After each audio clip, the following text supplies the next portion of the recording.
به نام خدا. سلام دوستان، امیدوارم حالتون خوب باشه و ایام بکام. ارائه ما در مورد نوشتن مقاله پژوهشی هست. عمدتاً قرار بود که مقدمه و چکیده رو ما بنویسیم، ولی چون به سلیقه خود من چکیده باید آخر کار نوشته بشه که تو مقاله میبینیم چرا تو این ارائه، مجبور شدیم به صورت حالا خلاصه طور یک بار روش نوشتن مقاله پژوهشی از اول تا آخر رو با هم دیگه بررسی بکنیم. اولین قسمت کار ما این هستش که انواع مقالات رو بشناسیم، چون که مقاله ها با توجه به هدفی که دارن انواع متفاوتی دارن. بعدش میبینیم که چطور میتونیم با هم برای مقالمون ایده پیدا بکنیم که آقای دکتر خودش یک بار توضیح دادن، منم گذرا از روش رد میشم فقط. بعد اینکه تونستیم مقالمون رو ایدهش رو پیدا بکنیم که اصلا قراره در مورد چه چیزی با هم دیگه کار بکنیم، با همکارای پژوهشیمون یا تنها، باید دقت بکنیم که چطور عنوان رو بنویسیم، چون عنوان در واقع نشون میده که ما قراره چی کار بکنیم و چه چیز رو به دست آوردیم. بعد اینکه عنوان نوشته شد، مشخص شد میخوایم چی کار بکنیم، میریم سر وقت مقدمه کار که برای این هم نیاز داریم که همونطور که آقای دکتر قبلا گفتن یک پیش زمینه و یک مطالعه خوب داشته باشیم که بدونیم پیش زمینه‌های کار ما چی بوده. بعد اینکه مقدمه ما انجام شد، باید بریم روش کار و یافته هامون رو ارائه بدیم در مقاله که چی کار کردیم، چه یافته‌ای داشتیم، چطور کار کردیم و به چه نتیجه‌ای رسیدیم. بعدش با توجه به یافته ها نتیجه گیری داریم، حالا همراه با بحث که اینجا یک میم اضافه افتاده. بعضی مقاله ها جدا در نظر میگیرن، بعضی یکی با هم. بعد اینکه این 6 تا بخش رو در واقع ما تموم کردیم، تازه میرسیم به چکیده که در این مقاله ما فلان کار رو با فلان روش انجام دادیم و به این نتیجه رسیدیم که تحت این متغیرها و این جامعه آماری فلان نتیجه مشخص میشه. واسه همین من گفتم که چکیده رو من خودم دوست دارم آخر کار بنویسم. و بعد از اینکه چکیده رو نوشتیم و این 7 تا بخش تکمیل شد، ما در واقع میریم برای مجلمون مقاله پیدا بکنیم. اولین کاری که قراره بکنیم این هستش که با انواع مقاله آشنا بشیم. مقاله رو میشه بر اساس محتوا به مقاله اصیلی، همون علمی پژوهشی، فراتحلیل، مروری، کیس استادی، گزارش کوتاه و نامه به سردبیر دسته بندی کرد که مقاله اصیل و مروری و فراتحلیل به درد ما تو بخش بعدی میخورن. کیس استادی مطالعه موردیه و گزارش کوتاه و نامه به سردبیر اصلا تو کار ما که فیزیک نظری هستیم من ندیدم زیاد. بر اساس انواع مقاله میشه به ISI، علمی پژوهشی، علمی ترویجی و مقالات همایشی دسته بندی کرد مقاله ها رو. همایش ها هم ما 2 مدل داریم، یکی داخلی یکی خارجی، که داخلی ها رو از سایت سیویلیکا خیلی راحت میشه به دستش آورد. بابت این مجله من معذرت میخوام، اشتباه تایپیه که همگروه انجام داده، ولی نمیدونم چرا پاورپوینت من نمیخونه برای ادیتش. موضوع دوم ما این هستش که چگونه برای مقالمون ایده پیدا بکنیم. این رو آقای دکتر خودش کامل توضیح داده، من فقط از روش گذرا رد میشم. قبل از پیدا کردن موضوع برای مقالمون، طور که قبلا هم گفتیم، اینه که نیاز به پیدا کردن مقاله داریم از سایت های متفاوت که سایت ها رو میشه داخلی و خارجی تقسیم بندی کرد. منابع داخلی که به دردمون میخوره مگیران هست، علمنت هست، نورمکس هست، ایرانداک هست و سیویلیکا. منابع خارجی هم گوگل اسکالر، ساینس دایرکت، اسپرینگر و پروکوست و آرکایو و سایت های دیگه که دوستان بهش پرداختن قبل.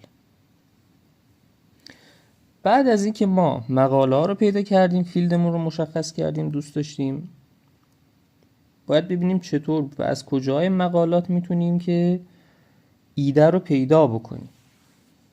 این رو آقای دکتر در جلسه دوم توضیح دادن. خب من اینا رو اضافه تر نوشتم که بدونیم. تو مقاله های فراتحلیل یک سری بخش محدودیت پژوهش امکان داره باشه که از اونجا میتونیم پیدا بکنیم، بریم عناوین مرتبط با این موضوع رو پیدا بکنیم در 5 سال گذشته، چون از 5 سال که میگذره اونورتر دیگه مقاله تاریخ گذشته میشه، به روز نیست. کلید واژه‌ها رو پیدا میکنیم و سرچ میکنیم و یک سری مقاله و داده جمع میکنیم برای نوشتن مقدمه و مطالعه. راه دوم اینه که بتونیم از پایان نامه‌های مخصوصا خارجی استفاده بکنیم و راه سوم اینه که خب بعضی مراکز تحقیقاتی خودشون موضوع میدن که ما یک محقق در این فیلد نیاز داریم، میتونید از اونجا پیدا بکنید. بعد از اینکه ما فیلدمون رو پیدا کردیم و مقاله هامون رو در آوردیم و اینا، میرسیم به عنوان نویسی مقالمون که بخش مهمی هست به این دلایل که متغیرها باید توش معلوم باشن. متغیر مستقل باید در عنوان ذکر بشه، متغیر وابسته هم باید ذکر بشه، هم مستقل هم وابسته. اگه متغیر کنترلی هم داریم اون هم باید ذکر بشه. این که عنوان اینقدر مهم هست به این دلیله که خب شما خودت وقتی مقاله سرچ میکنی از رو اسمشه که میفهمی بهت میخوره یا نه، به فیلد مورد نظر شما میخوره یا نه.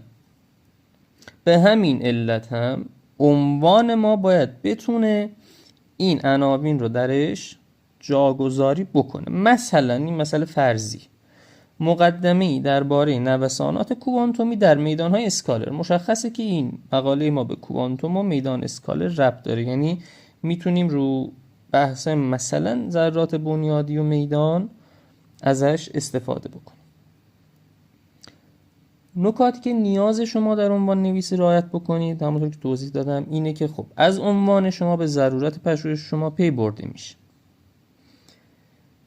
و این مهمترین نکته است که باید در عنوان نویسی ذکر بشه. دوم این که عنوان ما نباید زیاد گسترده باشه که مبهم ایجاد بشه و همچنین در عنوان ما باید بتونیم یک سری روش‌های تحقیق و تحلیل رو مشخص بکنیم که جلوتر میرسیم. بعد از اینکه خب عنوان رو نوشتیم و با توجه به پیش‌فرض‌هایی که داشتیم و مقدماتی که انجام دادیم قبلا با خوندن مقالات و مروری و موردی و اینا، میرسیم به نوشتن مقدمه. مقدمه 5 تا ضرورت داره و 5 تا بخش که باید درش باشن تا مقدمه ما یه مقدمه درستی از آب در بیاد. اولین بخش جامعه آماری هست که درش توضیح داده میشه که جامعه آماری چیه و از کجا شروع شده و فلان و اینا. بعدش باید بین متغیر وابسته و جامعه آماری ما پل بتونیم بزنیم. اینم خب در واقع هنر نویسنده مقاله است. بخش سوم اینه که ما باید بتونیم اولین متغیر وابسته‌مون رو تعریف بکنیم. عمدتاً اینا اینطوری نیست که از خودمون بنویسیم، خب که تو بخش 4 با ارائه پیشینه پژوهش اینها رو ما بست میدیم و در آخر ما توضیح میدیم که با توجه به این مقدمه و این نتایج این پژوهشی که ما داریم انجامش میدیم چه ضرورتی داره و به چه علت ما این پژوهش رو انجام دادیم. این مقاله‌های قبلی شاید مشکلی داشتن، شاید 2 تا نتیجه متفاوت دادن و اینا که خب آقای دکتر بازم اینا رو قبلا توضیح داد. نکته‌ای که مهم هستش اینه که باید با گردآوری باشه، به بیان مسئله مربوط نیست. یعنی شما باید بخونی تا بتونی بنویسی.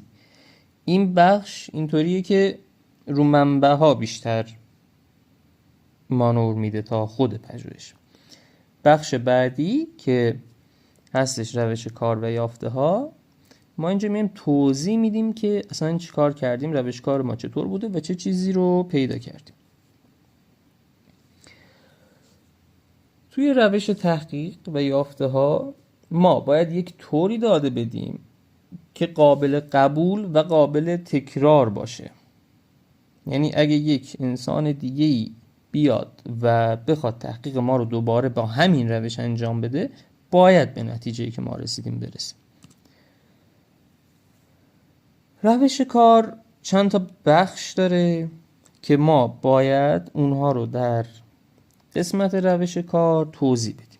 بخش اول نوع پژوهشه که مشخص میکنیم پژوهش ما از چه نوعیه، میدانیه، نمیدونم نظریه یا آزمایشی. اینطوری جامعه و نمون تحقیق ما باید مشخص باشه.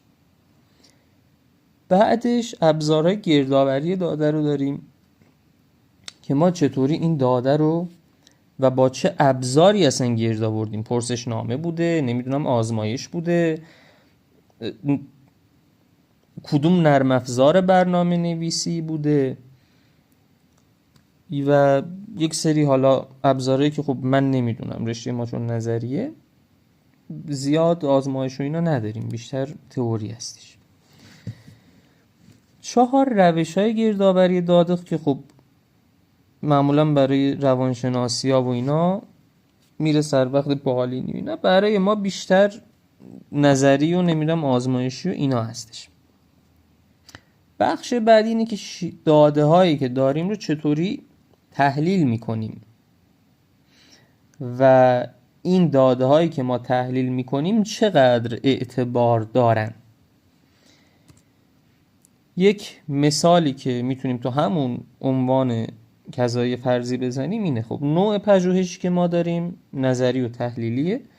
مدل و فرضی همون جامعه آماریه که مثلا یک لاگرانژی داریم، فضا زمانمون رو تخت میگیریم، یعنی متریک مومینکوفسکیه و ثابت هایی که در این لاگرانژی وجود دارن کوچک فرض میشن که بشه گاهن شرایط خاصی رو در نظر گرفت. ابزارهای گردآوری مثلا تو رشته ما ابزار ریاضی مثل نظریه اختلال کوانتومی میدانی و روش‌های گردآوری. خب ما مثلا میایم تابع پارتیشن رو در تقریب اختلالی تا مرتبه دوم بست میدیم، تابع گرین رو تصحیح میکنیم. خب و با اینا ما مثلا میایم توی پایتون یا مطلب از فیزیک محاسباتی استفاده میکنیم و داده ها رو جمع میکنیم.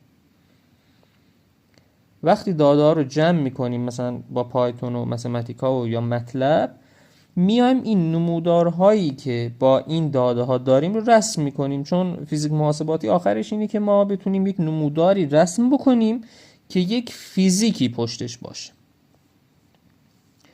بعدش باید ببینیم که این نمودارهایی که رسم کردیم چقدر پایداره، چقدر با مدل میخونه.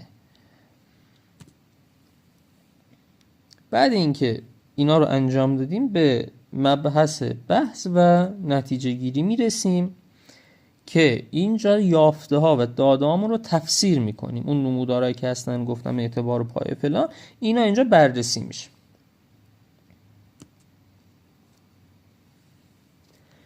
همین مثالی که میتونیم انجام بدیم اینه که نتایج به دست آمده از محاسبات اختلالی نشان میدهد اینا برای بحثه که تصحیح مرتبه دوم انرژی خلا باعث تغییر قابل توجهی در جرم مؤثر میدان اسکالر می شود. مشاهده می گردد که در حد لامدا مساوی 0 انرژی خلا به مقدار کلاسیک خود میل می کند. خب همونطور که من گفتم این پاورپوینت من نمیخونه این رو، یعنی اینیبل ادیتینگ رو که میزنم اجازه نمیده اصلا بتونم این اشتباهات تایپی رو درست بکنم و امیدوارم که بر من ببخشید. حالا من خودم توضیح میدم. و تو نتیجه گیری میرسیم به این که در این مقاله نوسانات کوانتومی یه میدان اسکالر با برهم کنش خودی تا مرتبه دوم اختلال بررسی گردید و نتایج نشان داد که تصحیحات مرتبه بالاتر باعث کاهش پایداری خلا و تغییر جرم مؤثر میدان میگرد. الان که ما میرسیم به مبحث چکیده، واسه همین من گفتم که چرا نیازه که چکیده رو آخر کار بنویسیم. مثالی که داریم تو همون عنوان اینه که خب در این مقاله نوسانات کوانتومی یه میدان اسکالر با برهمکنش خودی با استفاده از روش تصحیح مراتب بالاتر تابع گرین بر اساس مفروضات فضازمان تخت با لاگرانژی غیر بررسی گردید نشان داده می شود که تصحیحات مرتبه بالاتر باعث کاهش پایداری خلا و تغییر جرم مؤثر میدان می گردد. شما وقتی نتیجت به دست نیومده نمیتونی این نتیجه‌ای که به دست آوردی رو بنویسی تو اینجا. خب الان مقاله ما تقریبا تموم شده ولی فایل خامیه، یعنی یک عنوان تحقیقاتی و یک سری نوشته ما داریم ولی اینطوری نیستش که بتونیم همینطوری بفرستیمش برای مقاله و مجله ببخشید.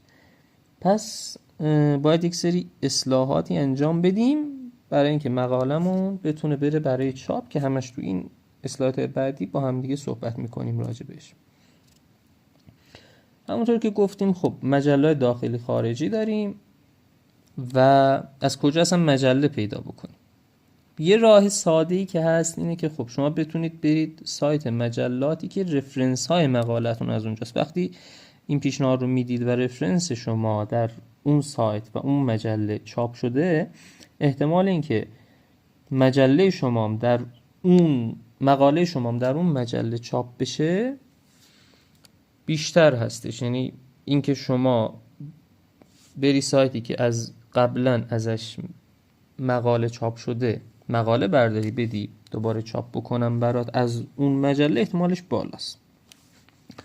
روش دوم اینه که خب بری مقاله مشابه رو پیدا بکنی و مجلات اونها رو بررسی بکنی که خب تقریبا تا حدودی مربوط به ایناست، ولی مورد دو اینه که خب شاید این مقاله مشابه جزو رفرنس های شما نباشه، اصلا به درد شما نخوره. مثلا میدان اسکالر رو اون متریکش رو مثلا به جای مینکوفسکی گرفته باشه شوارتزشیلد، بری ببینی اون کجا چاپ شده، بعد شما بری بگی آقا این مقاله من مشابهه و شاید بشه چاپش کرد. راست اینه که خب خود اساتید معرفی کنن، چون گاهن داور یک سری مقالاتی هم هستن و میتونن مقاله شما رو به اون مجله که درش داورن یا اصلا سردبیرش آشناست و اینا معرفی بکن. مجله بین رشته هم که خب من زیاد خودم اطلاعاتی ندارم، چون رشته ما یه طوری نیست که زیاد بشه بین رشته ازش استفاده کرد. بعد اینکه شما سایت مجله رو پیدا میکنی، اینطوری نیست که خب بری ببینی که بهت بگم بیا خب فایل وردت رو تحویل ما بده و خداحافظ ما بقیه‌اش رو حل میکنیم. نه، وقتی شما میری سایت یه قسمتی هست تحت عنوان برای نویسندگان یا راهنمای تدوین مقاله، یه نمونه مقاله هم گذاشتن اونجا، ساختارش هم گذاشتن، مثلا میگن فونت فلان باشه، چکیده فلان قدر باشه، نمیدونم رفرنس ها اینطوری با فلان مدل ارائه شده باشه و اینا. نیازه که خب یک تغییری در نمونه اولیه به صورت بصری ما بدیم. بعد اینکه مقاله تصحیح شدهمون رو ما آپلود میکنیم، نیازه که تعهدنامه یا کاور لتر پر بکنیم که خب مثلا ما تعهد میدیم که به یک مجله دیگه این نفرستادیم یا همشو خودمون نوشتیم، سرقت علمی نیست و اینا. بعدش مقاله ما میره برای داوری. وقتی از داوری در اومدی، اگه در بیاد ایمیل میاد در مورد داوری که آقا ما یا رد کردیم مقاله شما رو یا قبول کردیم. اگه تحت داوری مقاله ما قبول بشه و بره برای چاپ، هزینه داوری از ما میگیرن. بعضی مجله رایگانه، بعضی مجله پولیه. مثلا کنفرانسیا عمدتاً یا تقریبا همشون پولی هم. من خودم 4 تا مقاله که دارم برای 4 تاش هم پول ریختم و میتونیم درخواست گواه فیزیکی هم بدیم که باعث میشه خب هزینه بیشتری بده. مثلا ما آخرین بار 700 تومن فقط هزینه گواهی فیزیکی بود، ولی هزینه چاپ 300 تومن بود. خب ارائه ما در اینجا به پایان میرسه و فکر کنم وقت داریم در حد 10 دقیقه که من یک مقاله به شما نشون بدم مروری و ببینیم که یک مقاله مروری چه چیزهایی هم داره. به عنوان یک مقاله مروری که خب خود من این رو از آرکایو برداشتم، مقاله FR Theories یا نظریه گرانش اصلاح و تعمیم یافته است که توسط آقای آنتونیو دفیلیس و آقای تسوچی کاوا بررسی شده. همونطور که میبینید خب اول داره نشون میده که چکیده ما چی هستش، مثلا تئوری گرانش اصلاح شده اصلا چی هست، که چه نیازی هست بهش و یک سری راه ها رو نگاه. We present a number of ways to distinguish those theories from general relativity observationally and experimentally.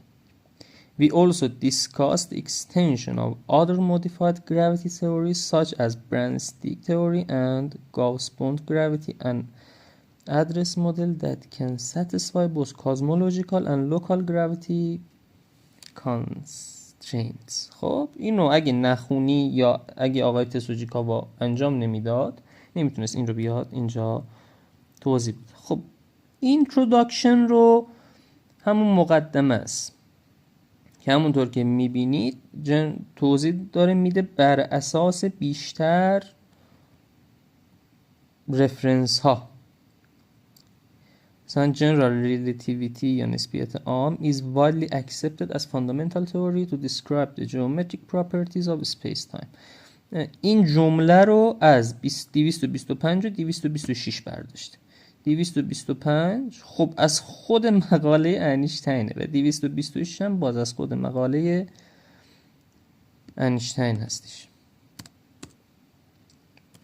بعد اینکه میاد سر وقت توضیح میده که خب یک سری چیزها چطور به وجود اومد و یک سری مدل ها به وجود اومد که میتونست یک سری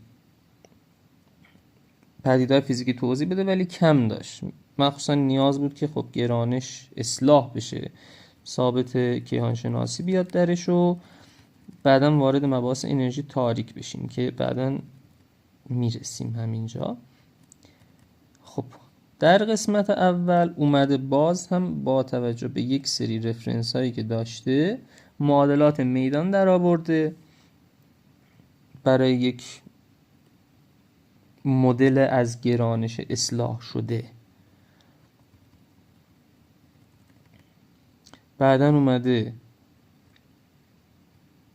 یک تئوری توضیح داده، برند-استیک، همونطور که از همون یکی از همون مدلاییه که برای گرانش اصلاح شده ما داریم. ببین ساده ترین مدل این بود که فقط رادیکال منفی جی داشته باشیم و اسکالر ریچی، به این میگن لاگرانژی انیشتین. وقتی میای اینو عوض میکنی دیگه این میشه گرانش اصلاح شده و یک میدان اسکالری هم هست که نماینده انرژی تاریک هستش در این لاگرانژی. بعدش اومده اینا رو تبدیل کانفورمال انجام داده برای گرانش اصلاح شده و بعدش قسمت محبوب منه میاد سر وقت معادلات انرژی تاریک.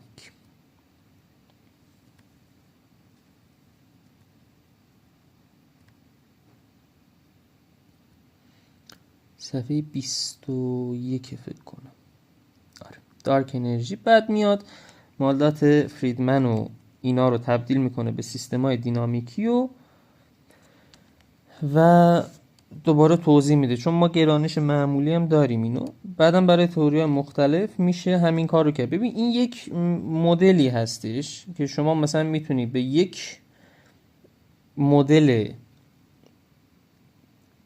اصلاح شده گرانشی بچسبی و مثلا بیا اینو بررسی بکنی در قالب انرژی تاریک. مثلا کاندیدی بگیری این مدل رو برای توضیح انرژی تاریک و بعدش ببینی که این مدلی که داری چقدر میتونه توضیح بده پایداری رو و چقدر میتونه با داده ها بخونه. از رفرنس ها که بگذریم میخوام به آخرش برسم، به کانکلوژن، بحث و نتیجه گیری.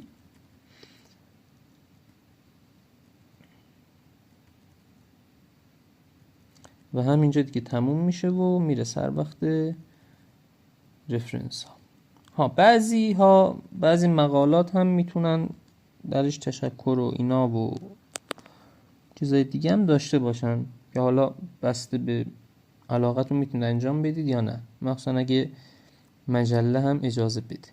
خب خیلی ممنون از توجهتون به این مطالب. امیدوارم که حالتون همیشه عالی و ایام به کامتون باشه. خدا نگهدار.